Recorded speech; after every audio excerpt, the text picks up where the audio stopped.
ถึงชั่วดีสังฆคุณทูลไว้ในชีวิตเพื่อช่วยพิษปลดทุกข์เป็นสุขีด้วยบุญอภิวันอัญชลีสวัสดีโดยการนิรันดร์เทิน 10 นิ้วกราบแนบใต้ไหวสาปาละมีธรรมในครูบาอาจารย์พระมหาเถรานุเถระ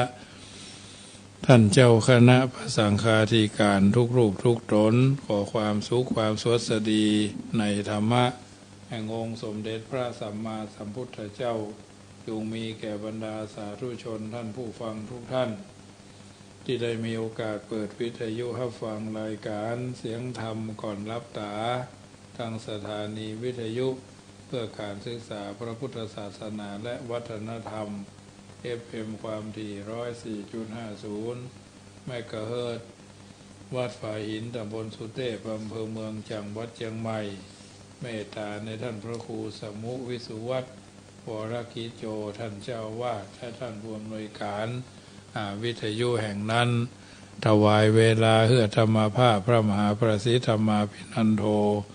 วัดจังกำตำบลมะกอกอำเภอป่าซางจังหวัดลำพูน เผยแผ่ธรรมในนามของคณะสงฆ์หน่วยอบรมประชาชนประจำตำบลมะกอกหน่วยเผยแผ่ศีลธรรมของกรมการศาสนากระทรวงวัฒนธรรมเบอร์โทรศัพท์061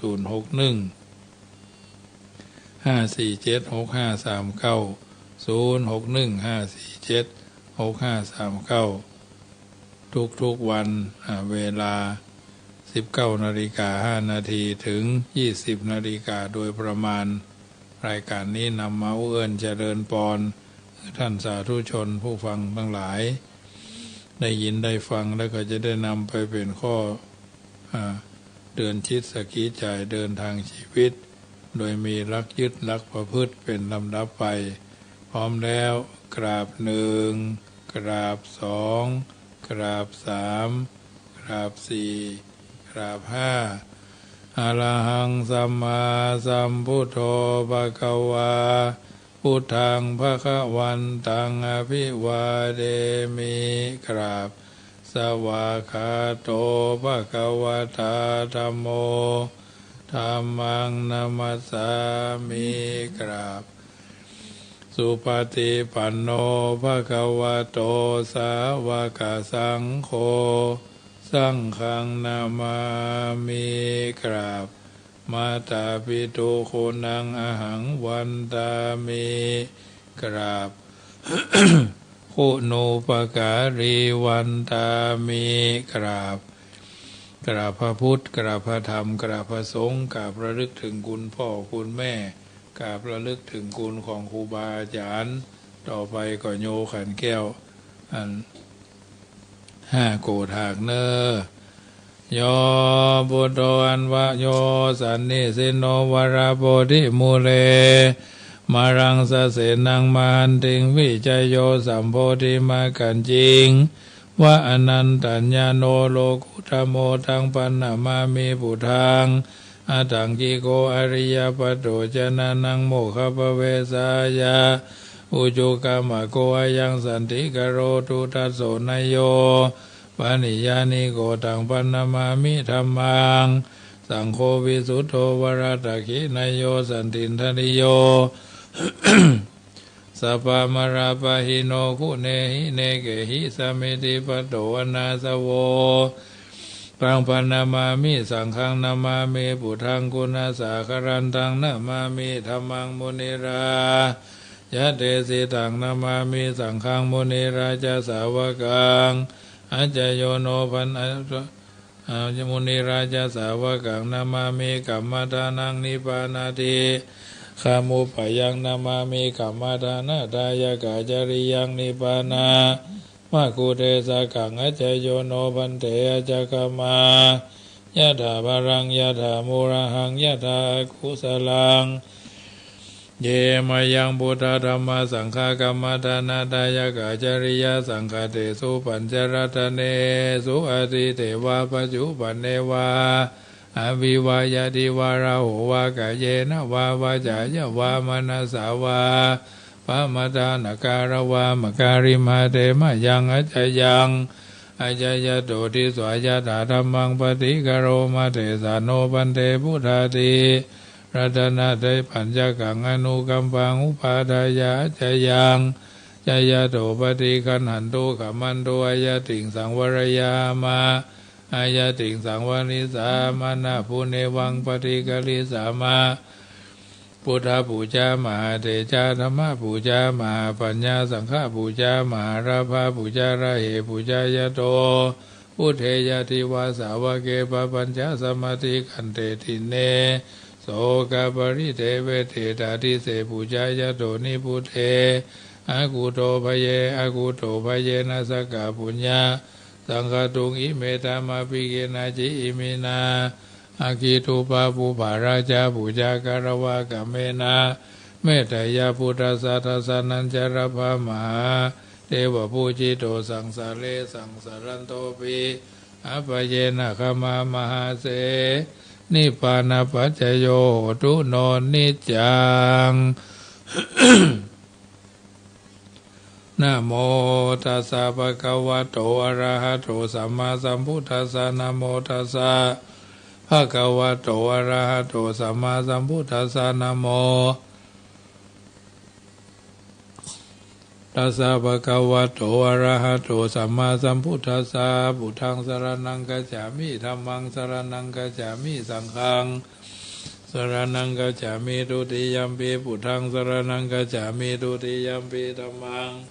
สรณังกัจฉามิทุติยัมปิสังฆังสรณังกัจฉามิตติยัมปิพุทธังสรณังกัจฉามิตติยัมปิธัมมังสรณังกัจฉามิตติยัมปิสังฆังสรณังกัจฉามิสรณกัมมนังพุทโธสัพพัญญูตยานโนธัมโมโลกุตโลนาวาสังโฆมะคะภรโตจาอิเจตังรัตนะทยังเอทัสสะอนุภาเวนะสัพพะอันตรายโยวินาสันตุโนติปิโสภะคะวะอะระหังสัมมาสัมพุทโธวิชาจารณะสัมปันโนสุขโตโรกวิโตอนุตตโลปุริสธรรมสารติสัทธาเทวมนุสสนังพุทโธภะคะวะติสวากขาโตภะคะวะตาธัมโมสันทิฏฐิโกอากาลิโกเอหิปัสสิโกปนายิโกปัจจตังเวทิฏฐโพวิญญูหิติสุปฏิปันโนภะคะวะโตสาวกสังโฆจุปฏิปันโนภะคะวะโตสาวกสังโฆยายาปฏิปันโนภะคะวะโตสาวกสังโฆสามิจิปฏิปันโนภะคะวะโตสาวกสังโฆยะติตังจัตตาริปุริสายุกานิอัตถปุริสาภุคลาเอสะภะคะวะโตสาวกสังโฆวะหุนายโยปะหุนายโยตะกินายโยอัญจลีกรณีโยอนุทารังปุญญเกตังโลกัสสาติ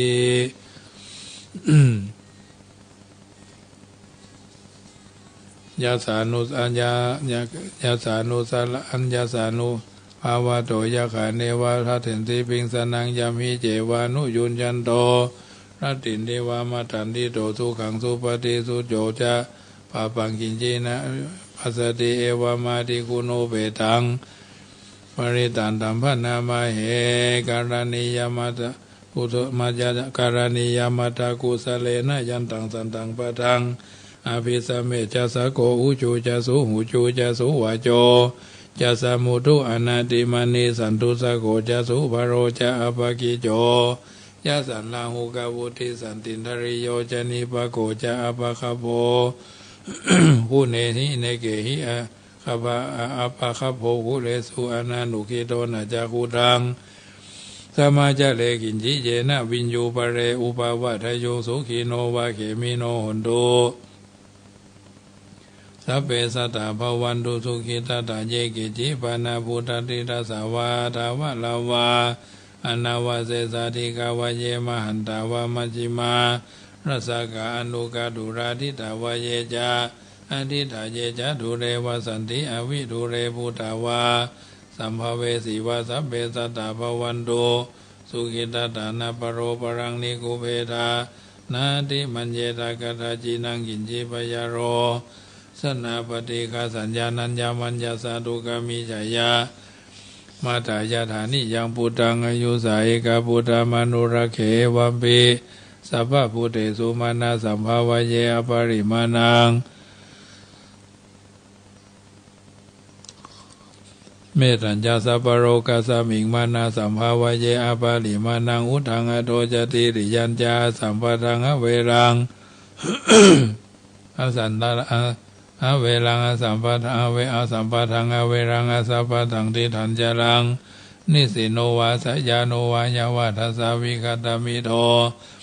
เอตังสติงอติถายาพระมะเมตังวิหารังอิธรรมาอุทิติญญานุปะคมาสีลวาทัสเนนะสัมปันโนกะเมสุวินัยเขตังนัยจะดูกัปปะสยังปุณเรติติการณิยาเมตตาสุตังสัพพสิวิสัจจตินังทิพามันตาคตังวิยะยันนาสิติวิสังโฆลังเสสัญจปิปริสยังอนาเขตมิสัพพทาสัพพทาสัพพปานินังสัพพรูปโสภินิวาเรติ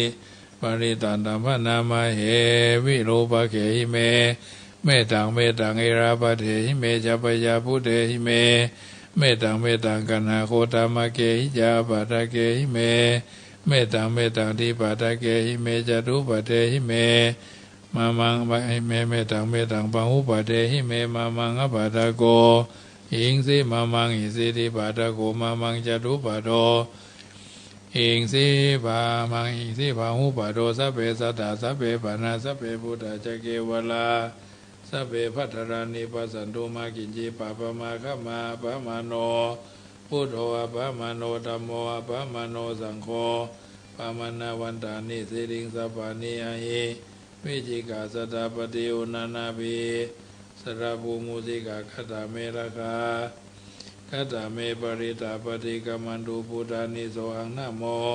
ภะคะวะโตนะโมสัตตานังสัมมา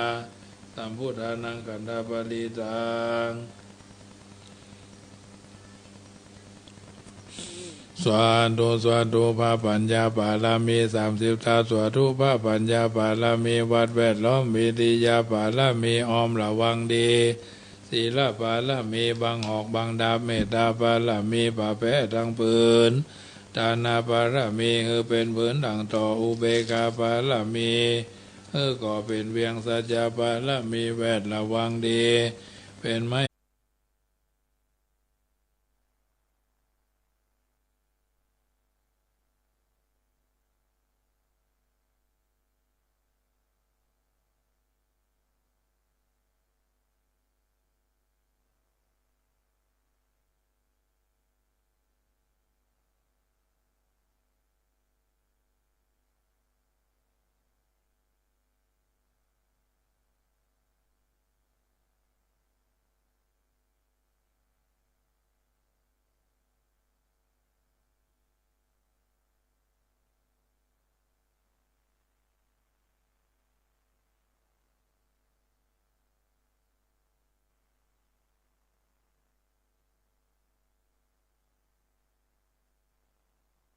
อินตาสังฆอินตาอาสหับแม่ธรณีผู้อยู่เหนือน้ำผู้อยู่ข้ามแผ่นดินกันคาใดละลึกเกิดเถิงหาคุณพ่อคุณแม่คุณครูบาอาจารย์คุณพระแก้วเจ้า ทั้ง3ประการคือคุณพระพุทธคุณพระธรรมคุณพระสงฆ์คุณแดดคุณฝนคุณน้ำคุณลมคุณไฟคุณกุศลเจ้าก็ดีคุณนางอุตราเจ้าก็ดีคุณพระปเจกเจ้าก็ดีคุณพระตนเมตตาภาวนาเจ้าก็ดีจงมาสัมพิทักษ์รักษาคุ้มครองทั้งกำหน้าและกำหลังยังตนตัวแห่งผู้ฆ่าตั้งแต่ครั้งทีคาการะยามนี้วันนี้ค่ำคืนนี้และต่อไปนี้ชิมแด่เธอพุทโธพุทธังรักษาธัมโมธัมมังรักษาสังโฆสังฆังรักษาพุทโธพุทธังกันหะธัมโมธัมมังกันหะสังโฆสังฆังกันหะอายุวันโนสุขังภะลังอิมินาปุญญาตาเนนะด้วยบุญทานทั้งหลายอันมวลฝูงนี้นาภายแผ่ขอจุงแผ่ไปรอดแต่แดนสุดแผ่ไปรอดถึงเมตไตรยะเทวบุตรตนยศกับทางพระยาอินตาเจ้า เจ้าฟ้าสองโสดสองสวรรค์ทางพระยาเวสสุวรรณและเท้าจตุโลกคือพระยาทัตถะลัทธโสดสวสดีพระยาวิโรณหสรีองค์อาจพระยาวิโรภัคราชาพระยากุเวราอุตราธิสาพระควายโดยเดชะบุญน้อยใหญ่พละผลขอจุงไปฮอดเทวบุตรเทวดาตังกมจะดูทิสาตลอดเงี้ยงน้ำหยดพัทวีถึงทรณีเชื่อเต้าลึกลือโลกนางน้อยโศกคมกรรมทะลวงภริยาทั้งปวงทั้งพุทธาพุทธีนาฏน้อยบอกกิ่งห้อยกับหายเทวดาเทวบุตรทั้งหลายเป็นสักขีไม้หมายเที่ยงมั่นคืออาทิตย์จันทร์กันพุทธพัดสุกเสาราหูเกตนักขัตฤกษ์วิเศษ27 ตัวจงมาขอให้กุศลเป็นนาบุญภายพระแผ่ไปจูจอดงานไกคือได้อนุโมทนาทางเวหาฝ่ายใต้ฝ่ายทำใต้ผู้ฆ่าทางหลายใดแล้วเจ้าฝ่าไปถึงพ่อถึงแม่ถึงพี่ถึงน้องเพื่อนพ้องสหายเจ้ากรรมนายเวรเจ้าเขียนชะตาผู้รักษายังคำมาเขสีมาว่าจังคำแห่งนี้จูตนจูองค์ก็ดีจงฝากไปถึงพ่อแม่ที่มวยมิ่งมิตรอันเสี่ยงชีวิตหากสูญหายอ้อนก็ขอให้ได้อาบอยากก็ขอให้ได้กินตลอดจึงปู่ย่าตายายครูบาอุปชาอาจารย์เจ้าน้อยใหญ่สอนนักขราการันพยัญชนะครูเก้าครูป่ายครูตายครูยังขอกุศลนี้ไหลไถ่ตามตันทางภริยาลูกหลานเผ่าพงปันผงอันตายไปอนันต์อเนกจงเฮือปากฏเกิดเป็นเครื่องทิพย์เทพทันตีน้อยมากขออุถวายอุทิศนี้ไปฮอดไว้จุงเฮือได้ถึงสุขเสวยผล ขอเฮือได้เป็นพ้นจากทุกข์อันขัดสนอยู่ผู้ขอเทวดาหูเมื่อหยาดน้ำเมียดหมายตาลนั่นจุงชักมีเที่ยงแท้ดีบ่เท่าแต่นั้นผู้ฆ่าทั้งหลายก็กลัวเป็นโทษโดยกายกรรมทางกายวจีกรรมกรรมมโนกรรมกรรมกึศผู้ฆ่าทั้งหลาย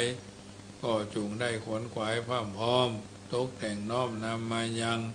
มือ10 นิ้วตั้งวางคิ้วกายเกษาแทนเข้าดอกไม้อันเป็นเรื่องวรามิสปูจามาจำเนียนไว้ใต้พระสาตาใกล้พระสามุขีฐานเพื่อชักถวายอยู่ชาทานขอมูราสทานน้อมกราบขอสู่มาน้อมกราบด้วยปาฐะบาทพระคาถาว่าอัญญโยโนวันเตจักมายะถาปะเลยะถาปะเลยะถามูระเหยะถากุสเลเยมะยังพุทธธรรมสังฆกัมมทาสังฆเตสุทิสังฆเตสุรัตนาเตเยสุอดิเตวาปัจจุปันเนวาวิวายะทิวาละโหวากะเยนะวาวาจายะวามะนะสาวาปะมาสุตินังวัตเมตานังนิพพานาปัจจโยโหตุโนนิจจังเอาแล้วญาติโยมทั้งหลายได้ยินได้ฟังการสวดพุทธคุณธรรมคุณสังฆคุณผายแผ่ยายบุญเรียบร้อยตอนนี้ไปก็จะธรรมะเป็นปฏิพรวันพรุ่งนี้ก็เป็นวันสำคัญเป็นวันศีลญาติโยมทั้งหลายอาจจะไปลืมวัดลืมวาวัดใกล้บ้านวัดสำนักสงฆ์ใกล้บ้านที่พักสงฆ์ใกล้บ้านไปใส่บาตรหยาดน้ำได้ว่าถ้าเราบอกว่าเราคิดบอกว่างมันถึงบอกว่างเราคิดจะไปมันถึงไปเพราะฉะนั้นบุญบารมีเพิ่นบอกว่าอันมวลกรรมทำแล้วไม่แคล้วคลาดคงอุกอาจตามติดผลิตผลทำกรรมดีผลดีมีแก่ตนทำกุศลส่งสีมีมาแทนประกอบกรรมทุจริตไม่ผิดพลาดก็ประสาทด้วยผลอันข้นแค้นถ้าเลิกชั่วทำดีรีสู่แดน ในเมืองแมนสมบัติหวังดังได้ใจบุญที่ทำกรรมสร้างไว้ทางที่ชั่วเป็นเงาตัวตามติดประสิทธิผลตุดล้อเกวียนตามรอยโทรอยโครนกระทั่งพ้นจากวัฏสังสาราเมื่อทราบชัดเช่นนี้ทีละชนประกอบกุศลบากบั่นหมั่นอุตสาหะดับกิเลสกาลีมีเมตตาทั่วโลกาสุขสมปารโมยอันนี้เป็นวลีคำกล่าวของบัณฑิตผู้รู้ท่านก้อนไกเอาไว้ก็เก็บมาสาธบยกคือท่านทั้งหลายที่อยู่ทางบ้านได้ท่าฟัง แล้วก็นำไปเป็นเครื่องกางกั้นความบดีบางามให้ได้เกิดกับตัวกับตนมีเรื่องเล่าเอาไว้ว่านับตั้งแต่ พระพุทธเจ้าเสด็จจำวสานาเจตวันประชาชนชาวเมืองสาวัตถีก็พากันไล่หลังทางเทมาสู่อารามเพื่อสดับธรรมะกันทุกวันเวลาวันพุทธสำนักแน่นทนัดไปด้วยเหล่ากุลบุตรกุลธิดาผู้ที่ตนบวชในประพฤติพรหมจรรย์กุลบุตรผู้หนึ่งชื่อว่าสิทธะมารดาถึงแก่กรรมแล้วอาศัยอยู่กับพี่สาวบังเกิดความศรัทธาใครจะบวชในพระพุทธศาสนาแต่แม้พี่สาวจะห้ามปรามเท่าใดก็บ่ยอมครั้นบวชแล้วพระทิสาก็เกิดความกังวลใจเพราะเป็นห่วงพี่สาวของตนจึงมักจะแวะเวียนไปเยี่ยมเยียนเป็นพี่สาวอยู่เสมออยู่มาวันหนึ่งครั้งหนึ่งถึงฤดูออกพรรษาปวารณาพระทิสาก็เอี่ยวจรจาริกไปเพื่อแสวงหาผ้ามาทำจีวรพัดเปลี่ยนผ้าเก่าตามฤดูกาลเธอก็ได้เอาผ้าหยาบมาประมาณ8 ศอกเพื่อข้าบดีผู้มีศรัทธาถวายคนหนึ่งได้ถวายก่อนที่จะเดินทางพลิกตั้งใจจะกลับมาเยี่ยมที่ทำจีวรที่พระเชตวัน แต่ยังคัดสนด้วยไม้ที่ด้วยไม้ที่ด้วยไม้และเข็มคบและเข็มสำหรับเย็บจำเป็นต้องหาเครื่องอุปกรณ์การเย็บคือพร้อมก่อนเธอจึงเอาผ้าไปฝากพี่สาวไว้ถามว่าพี่ฉันฝากผ้านี้ไว้ผืนหนึ่งเถอะวันหลังจะมารับพี่สาวก็บอกว่าได้ค่ะแต่ว่าน้องจะไปไหนล่ะติสะเปล่าฉันไม่ได้ ฉันไม่ได้ไปไหนหรอกแต่ว่าฉันจะจำเป็นต้องรอเวลาก่อนหาเครื่องอุปกรณ์และการเย็บเพื่อพร้อมก่อนจึงจะมารับเอาผ้านี้ไปเย็บเป็นจีวรใจโอ้โหผ้านี้เหรอคะจะเอาทำจีวรผ้าเนื้อหยาบอย่างนี้ นุ่งได้เหรออยู่ได้ไม่ได้ฉันจำเป็นต้องนุ่งพี่สาวก็บอกว่าฉันเลือกมาได้หรอกสุดแต่คนพูดที่มีศรัทธาเขาจะบุจะฮือแต่เขาก็บ่ฮือมาอย่างนี้ฉันก็ต้องนุ่งอย่างนี้ล่ะสิจ๊ะโธ่น่าเห็นใจนะคะเอาสมมุติที่พี่จะรื้อผ้าผืนนี้แล้วทำเสียใหม่เนื้อละเอียดกว่านี้ดีไหมคะอาจจะเป็นการผิดระเบียบวินัยของน้องหรือเปล่าบ่ผิดหรอกแต่ว่าอย่าไปคิดทำเพื่อเสียเวลาเลยแล้วก็จำวัดตามเวลาปกติจิตใจนั้นประวันถึงจีวรอยู่ตลอดเวลากึดไว้เป็นมั่นเป็นเมาะว่าขออธิษฐานพัดจีวรใหม่ผืนนั้นในวันรุ่งขึ้นแต่อนิจจาราทีนั่นเองเรื่องที่บ่คาดหวังบ่คาดฝันก็เกิดขึ้นแก่พระติสะเธออาพาธด้วยโรคในกระเพาะอาหารอย่างแรงกระทันหันอาหารที่ฉันเมื่อเวลาเพลไม่อาจจะย่อยได้เกิดเป็นพิษขึ้นอย่างร้ายแรงพระติสะนอนกระวนกระวายอยู่พักหนึ่งก็เป็นลมล้มสลบไป โรคกำเริบขึ้นโดยลำดับยังบัทันรุ่งสว่างรุ่งสางพระติสสะก็ถึงแก่มรณภาพไปพี่สาวของติสสะเสียใจต่อการมรณกรรมของพระพูดเป็นน้องชายมันเป็นอันนักเธอร้องร่ำไห้ฟูมฟายแล้วจัดการปลงศพไปตามธรรมเนียมพระภิกษุทั้งหลายก็พากันปรารภกันด้วยเรื่องด้วยจีวรของพระติสสะเนื่องจากเธอว่ามีผู้พยาบาลไข้และตายไปโดยไม่ได้มอบหมายคือแก่พ้นผู้ใดไปผู้หนึ่งจึงควรจะตกเป็นทาสจีวรควรจะตกเป็นทาสของสงฆ์ตามระเบียบวินัยภิกษุทั้งหลายจึงเอาจีวรนั้นออกมาเพื่อจะได้ทำผาติกรรมแจกแบ่งกันต่อไปขณะที่คลี่คลายออกอยู่หั่นเลนตัวหนึ่งซึ่งซ่อนอยู่ในจีวรอยู่ในผืนผ้านั้นก็วิ่งออกมาเสียงจ้าอยู่บาขาดสายสมเด็จพระบรมศาสดาทรงสดับเสียงนั้นโดยพระโสตธาตุอันเป็นหูทิพย์จึงรับสั่งให้พระอานนท์เถระไปบอกพระสงฆ์หมู่นั้นบอกพระสงฆ์หมู่นั้นระงับการแบ่งจีวรอันเป็นจีวรเสียก่อนคันล่วงเลย7 วันเลนตัวนั้นก็ตายไปตามยถากรรมพระพุทธเจ้ารับสั่งให้พระสงฆ์เอาผ้านั้นออกมาแจกแบ่งกันเนาะคือสำเร็จไปด้วยดีภิกษุทั้งหลายสงสัยกันเป็นอนักได้นำเรื่องนี้ไปสนทนากันในโรงธรรมสภาเพราะเหตุว่าพระพุทธเจ้าทรงรับสั่งให้พักการแบ่งผ้าไว้จนครบ7 วันตัดแบ่งกันในวันที่8เพื่อพระพุทธเจ้าเสด็จมาถูกที่ประชุม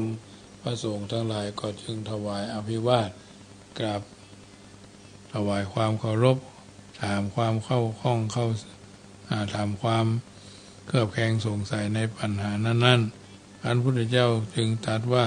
พระติสสะตายไปเกิดไปเป็นเลนในจีวรของตัวภิกษุทั้งหลายกลายจัดการแบ่งปันโดยสิ้นทันทีเลนตัวนั้นก็จะเกิดพยายามประทุษจิตทำให้เกิดความเศร้าหมองในจิตมากขึ้นนั่นก็คือความเร็วทรามแห่งขัตติภพดังอาการด้วยอาการนั้นสงบภิกษุทั้งหลายได้สดับฟังพระธรรมเทศนาแล้วก็หายข้องใจยังบังเกิดความสลดหดหู่สังเวชอันเป็นอนักสนทนากันต่อไปย้ำว่ากิเลสตัณหาเนี่ยร้ายเหลือเกินมันเกิดขึ้นในใจของผู้ใดก็เพราะกลิ่นส่วนดีในจิตใจคือเสื่อมสลายเสื่อมน้อยถอยลงเนาะ ชุดฆ่าวิญญาณลงไปสู่สุคติภพอันต่ำซ้ำอันต่ำช้าพุทธเจ้าจึงตรัสธรรมภาษิตในที่ประชุมภิกษุสงฆ์ว่าถูกแล้วภิกษุทั้งหลาย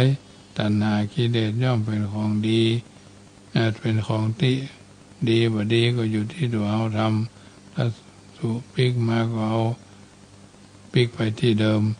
เพราะฉะนั้นถูกแล้วภิกษุทั้งหลายตัณหากิเลสของคนเหล่านี้มันร้ายเหลือเกินทำลายคุณภาพจิตดีของจิตประดุษสนิมที่เกิดกับท่อนเล็กแล้วกัดกินแท่งเล็กคือซึกกร่อนไปตามกาลเวลาฉะนั้นกรรมที่คนทำลงไปแล้วว่าทางกายเรียกว่ากายทุจริตว่าทางวาจาเรียกว่าวจีทุจริตทำข้าวสารหรือข้าวนึ่งก็เป็นสิ่งที่จำเป็นจะต้องนำมาคัดกรองสภาวะจิตใจคือมีความเป็นหนึ่งเดียวเพราะฉะนั้นถ้าหากว่าสนิมก็เหมือนกับที่มันกัดกินแท่งเล็กไปคือซึกกร่อนไปฉะนั้นกรรมที่คนทำไปบอกว่ากายว่าจางวาจาจิตใจเป็นสิ่งที่บ่ควรประมาทเพราะมันอาจจะกัดทวงคือวิญญาณไปเกิดในทุกขติเสมอ อย่างบ้านเฮานี่เพิ่นนิยมเวลาใกล้จะตายก็ใจจะทอดจิตนิมนต์พระเจ้าไปเทศนาธรรมไปเทศธรรมอันนั้นอันนี้นะเตือย่ำทันลงเฮือนก็มีอันเป็นไปต้องมรณภาพต้องมรณกรรมไปตามนั้นเมื่อญาติโยมทั้งหลายเข้าใจในเรื่องเหล่านี้แล้วก็นำไปปรับใช้เดินทางชีวิตโดยมีหลักยึดหลักประพฤติของการเดินทางชีวิตของเอาท่านทั้งหลายเป็นลำดับไปฉะนั้นรายการเสียงธรรมก่อนรับตาทุกๆวันที่ได้มีโอกาสนำเอาอัตถธรรมคำสอนเหล่านี้มาเป็นปฏิพรท่านสาธุชนที่ฟังอยู่ทางบ้านได้ยินได้ฟังแล้วก็คงจะเป็นอาหารใจนะในการเดินทางชีวิต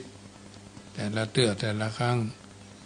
บางเตื้อบางทีบางโอครั้งนั้นเราก็ถือว่าได้ผจญกับสิ่งบดีบงามปีใหม่ก็ผ่านมาได้3 วันเพิ่นบอกว่าชีวิตมนุษย์ที่สุดก็คือตายขวนขวายจงขวนขวายรีบทำกรรมกุศลมาเลี้ยงชีพแบบสัมมาสาธุชนประพฤติตนให้ดีมีศีลมีธรรมจะทำการสิ่งใดโปรดใคร่ครวญอย่ารีบด่วนร้อนใจประคมขำอย่าปล่อยใจให้กิเลสเข้าครอบงำเชื่อผู้นำนั่นแนะเสนอแนะนั่นและดีพึ่งขยันหมั่นทำแต่คำชอบเพียรประกอบสุจริตทุกวิถีชีวิตเมื่อรูปแตกนามรับชีวีสุขติย่อมมีแก่เฮาเอ่ยเอาเป็นละอ่อนต้องเฮียนเพียรการศึกษาเอาวิชาความรู้คือคุณวุฒิเป็นเปื้อนเตือนนิสัยรีบแสวงหาความรู้อย่าเสียไวๆเพื่อต่อให้สบายเมื่อปลายมือเมื่อมีวิชากับตัวอย่ากลัวจนเกิดเป็นคนทำตัวให้เชื่อถือให้เขาลือเป็นคนดีมีวิชาความประพฤติไว้หน้าเป็นตราตั้งเอาวิชาความขลังเป็นติดคนเขาบอกวิชาความขลังดีหนักหนาทั้ง2อย่างมั่นคงตรงตำราเกิดสัญญาความสุขทุกเมื่อเอ่ยอันเนี้ยเป็นวลีคำกล่าวเก็บมาพิจารณาปรับใจเดินทางชีวิตของเฮาท่านทั้งหลายบางเตื้อบางครั้งเพิ่นบอกเอาไว้ว่าอาจจะเป็นตามคำทำนายก็มันยังใกล้น่ะที่หูเพิ่นบอกบางคนก็เชื่อความฝันอาการเดินทางชีวิตของเขามีถึงความฝันและก็ความหวังบางเตื้อก็เป็นความหวังที่ทงพันธนาบางท่านก็ปรารถนาสมปรารถนาสักกรรมเนี่ยเพราะฉะนั้นเพิ่นบอกว่าเพียงคำทำนายมาแต่ง มาแต่งลายจะขึ้นข้างจ้างจะเล่นกีฬาเพียงคำทำนายนะป่าจะติดคุกคนทุกข์จะรวย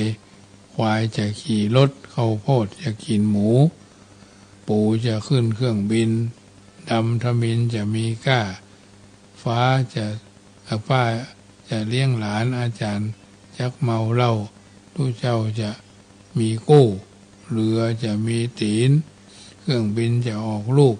ของถูกจะขับแปลงของแดงจะเป็นขาวสาวจะเอี่ยวหาเบานักข่าวจะรุ่งเรืองสีเหลืองจะเหลือน้อยจักใส่สร้อยแผ่วข้อตีนของกินบ่ต้องทำฝนตกหำบ่ต้องกลัวเพี้ยความเผือกควายเผือกจะบ่ควายเผือกจะเบื่อจะบ่มีหื้อหันลูกหลานจะออกซาห้าจะลงมากินมีตีนบ่ลำย่างห้องต่างบ่มีคนเตียวไต่มองใหม่บ่มีคนต่ำเสือลายดำจะสูนพื้นบ้านฝูงแลดจ้างจะขึ้นอยู่กับหลังคาปูป่าจะดาดเดือนต้องอึงบ่ตันได้ป้องน้ำบวกหนองจะเป็นพิษ สัตว์มีปีกจะหนีไก่นกยางตีนใสจะกินว่าแห่พ่อแม่จะอยู่ลุ่มคนหนุ่มคนกำจะอยู่ทางบนสะเพาจะโจรกันจะโจรกันกลางอากาศคนฉลาดจะนอนดึกอาจจะนอนดึงคนสึงตึงจะได้เนี่ยการน้อยนานจะหนีป่าน้ำตาจะไหลขึ้นเฮือนดินจะเปียงอยู่หน้ากองที่ดอนจะเป็นที่ลุ่มคนจะบ่อยู่บ้านไม้การจะบ่ฮู้จักพืชผลจะได้นอนในมุ้งอาจจะได้นอนในหมู่ญี่ปุ่นจะครองเมืองไทยอยากกินนั่นใดพอท่าไปสอดปวกกับมอดจะบ่มีหลายพอจะจักบ่มีอย่างกินเป็นต้นอันนี้กรรมเก่าที่ท่านสาธุยกเอาไว้ก็เรียบเรียงเอามาอู้เอิ้นเจริญพรกับบรรดาญาติโยมท่านผู้ฟังทั้งหลายฟังแล้วก็นำไปเป็นข้อพินิจพิจารณา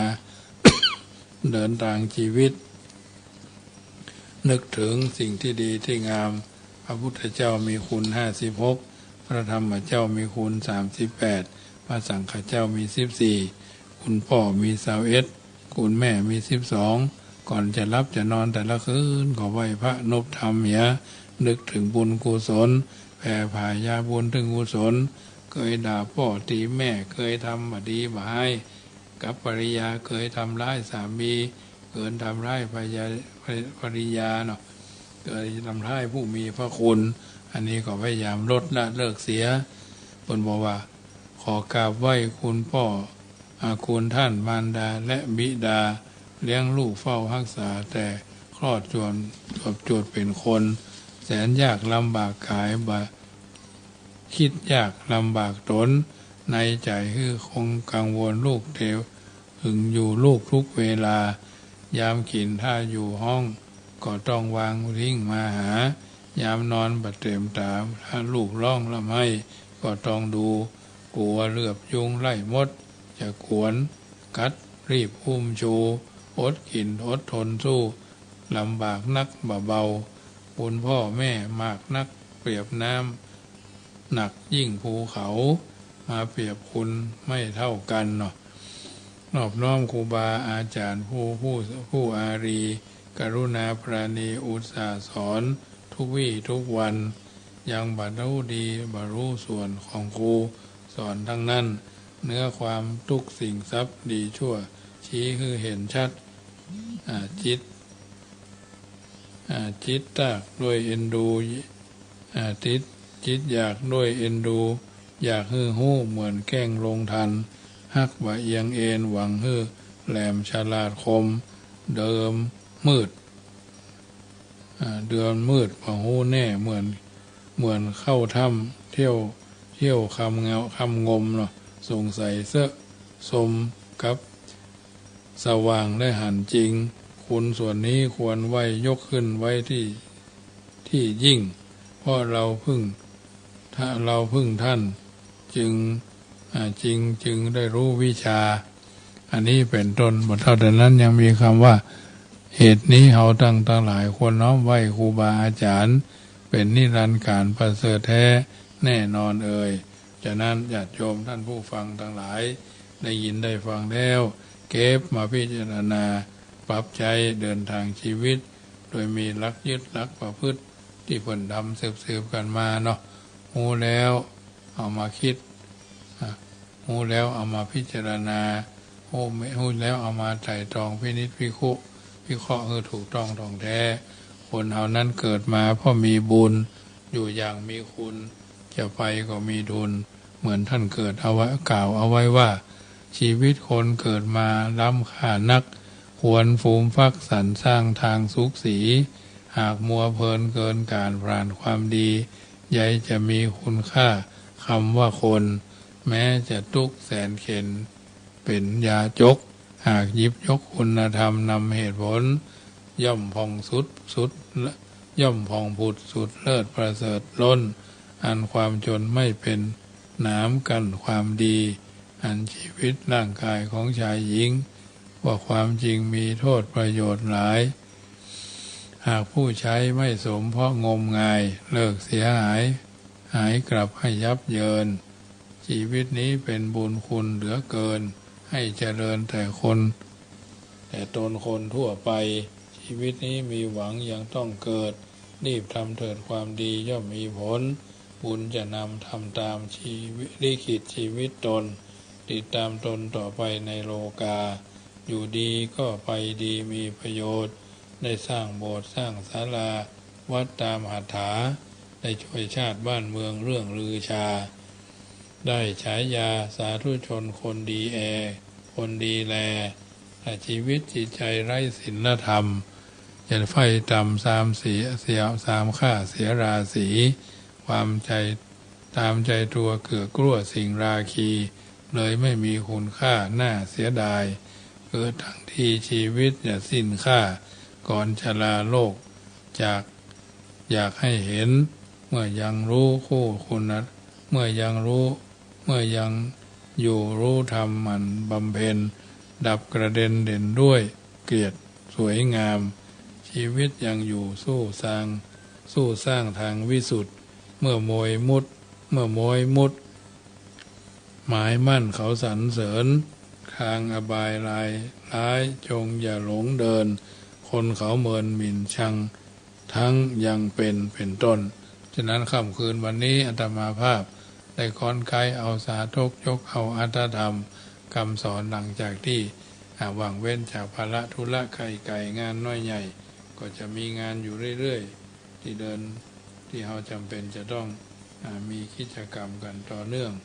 จะนักจะน้อยก็ถือว่าเป็นกิจกรรมที่ทำมาอย่างสม่ำเสมอนักน้อยก็ผ่านก็เป็นไปด้วยดีเนาะนักน้อยก็เป็นไปด้วยดีจะโวยแต่ก็ทำกันไปตามนั้นเดินทางชีวิตโดยมีหลักยึดหลักประพฤติเป็นลำดับไปญาติโยมสาธุชนท่านผู้ฟังทั้งหลาย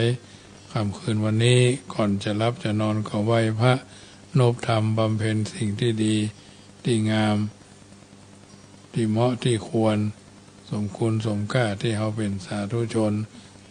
คนดีมีพระพุทธเจ้าเป็นผู้นำมีพระสัทธรรมเป็นแผนที่มีพระอริยสงฆ์เป็นผู้ชี้ตัวเฮาคือแหล่งแห่งการทำดีและก็ทำชั่วดีชั่วอยู่ที่ตัวเฮาทำสูงต่ำอยู่ที่เฮาทำตัวฉะนั้นญาติโยมสาธุชนได้ยินได้ฟังรายการนี้แล้วก็นำไปเป็นข้อพิจารณานึกถึงกินนึกถึงทานเพื่อว่าทำบุญให้ทานเป็นการชำระความโลภสมาทานศีลเป็นการชำระความโกรธบำเพ็ญจิตภาวนาเป็นการชำระความหลงโลภโกรธหลงเป็นกิเลสตัวสำคัญเอาพยายามต้องสลัดทิ้งสลัดออกจากตัวจากตนได้ทุกวันเนาะฉะนั้นเมื่อเอาสลัดออกมาได้มันก็จะมีความเบาเนื้อเบาใจจุ่มเนื้อเย็นใจอยู่กันอย่างพี่ดีกันอย่างน้องปรองดองกันเหมือนญาติชาติประเทศเราก็จะเจริญพระพุทธศาสนาเราก็อาจจะรุ่งเรืองไปตามสมัยการที่ท่านกล่าวเอาไว้ฉะนั้นค่ำคืนวันนี้เป็นวันโกนพรุ่งนี้เป็นวันศีลเป็นวันพระจะไปลืมวัดลืมวาวัดใกล้บ้านที่สำนักสงฆ์ใกล้บ้านหรืออารามใกล้บ้านเข้าไปช่วยกันประคับประคองสิ่งต่างๆที่มันเกิดขึ้นกับหมู่คณะที่มันเลวร้ายก็ช่วยกันแก้ไขที่มันดีก็รักษาไว้เหมือนเกลือรักษาความเค็มเหมือนกันทุกคนทุกท่านวันนี้รายการเสียงธรรมก่อนรับตาเป็นรายการที่นำเอาอัตถธรรมคำสอนมาเอื้อนเจริญพรเป็นวันโกนเนาะพรุ่งนี้เป็นวันศีลเป็นวันพระตั้งอกตั้งใจไหว้พระนบธรรมแล้วแผ่ผายใยบุญให้ผู้มีพระคุณอย่างเทศธรรมภาพเคยนำท่านทั้งหลายได้ยินได้ฟังว่าก่อนท่านนอนหลับไปในคืนก่อนจะนอนละอาภาวนาสาธุพระวานามะพระทะยะก่อน3 หนเป็นหัวใจนะโมเตโชชัยป้องกันภัยยามหลับไม่อับจนเมื่อล้างหน้าอย่าล้างเปล่าเอาสิริเสกพุทธสังมิก่อน3 หน ตำราว่าเป็นมหาชัยมงคลที่พมลคุ้มกันอันตรายจะจากเรือนคันใครไกลที่อยู่ถึงประตูยืนหยุดจุดที่หมายภาวนาสุขโตโพธิยายแล้วผันภายได้พิพัฒน์สวัสดีอีกจะพระกาสะปัทมังเป็นมนต์ขังเป่าปัดกำจัดผีทั้งปีศาจพูดพายร้ายการีเสกเจตีขับไล่ไม่แผ่วพานพุทธสังมังคลังโลเกอย่าเฉยไฉนี้คาถามหาศาลเป็นมงคลคุ้มกันนันทพานถึงรูปรานได้ดีหนีกระจายเสกทุกคราสวมสร้อยห้อยพระเครื่องเดชกระเดื่องเรียกมงคลสามสายช่วยป้องปัดพยันอันตรายทั้งหญิงชายเมตตาปราณีเอ่ยพุทโธบังซ้ายธัมโมบังขวาสังโฆบังกายาอะระหังบังเกสาอะระหังพุทโธนะโมพุทธายะอายุวันโนสุขังภะลัง